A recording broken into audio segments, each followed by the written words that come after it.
ಇತ್ತೀಚಿನ ದಿನಗಳಲ್ಲಿ ನಟ ನಟಿಯರು ಹೃದಯಾಘಾತ, ಆತ್ಮಹತ್ಯೆ, ಅಪಘಾತ, ಅನಾರೋಗ್ಯದಿಂದ ಚಿಕ್ಕ ವಯಸ್ಸಿನಲ್ಲೇ ಇಹಲೋಕ ತ್ಯಜಿಸುತ್ತಿರುವ ಘಟನೆ ಚಿತ್ರರಂಗಕ್ಕೆ ಆಘಾತವನ್ನುಂಟು ಮಾಡಿದೆ.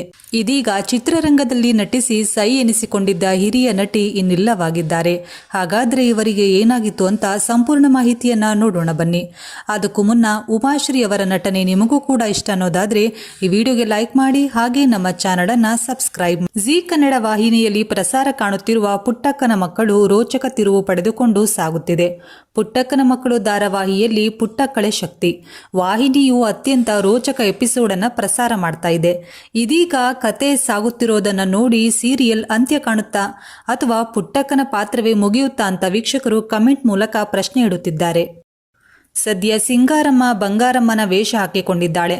ಅದೇ ರೀತಿ ಮತ್ತೆ ಕಂಠಿ ಮನೆಗೆ ಬಂದಿದ್ದಾಳೆ. ಕಂಠಿ ಅಕ್ಕನ ಮಗುವನ್ನ ಕರೆದುಕೊಂಡು ಹೋಗಲು ಪ್ರಯತ್ನ ಪಟ್ಟಿದ್ಲು ಸಿಂಗಾರಮ್ಮ. ಅದೇನೋ ಹೇಗೋ ಪುಟ್ಟಕ್ಕ ಬಚಾವ್ ಮಾಡಿದ್ದಳು.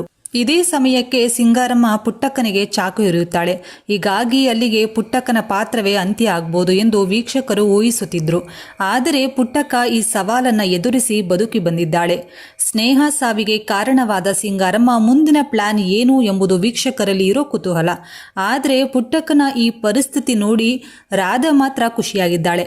ಇನ್ನು ಕೆಲವರು ಧಾರಾವಾಹಿ ಅಂತ್ಯ ಕಾಣ್ಬೋದು ಅಂತ ಕಮೆಂಟ್ ಮಾಡ್ತಿದ್ದಾರೆ.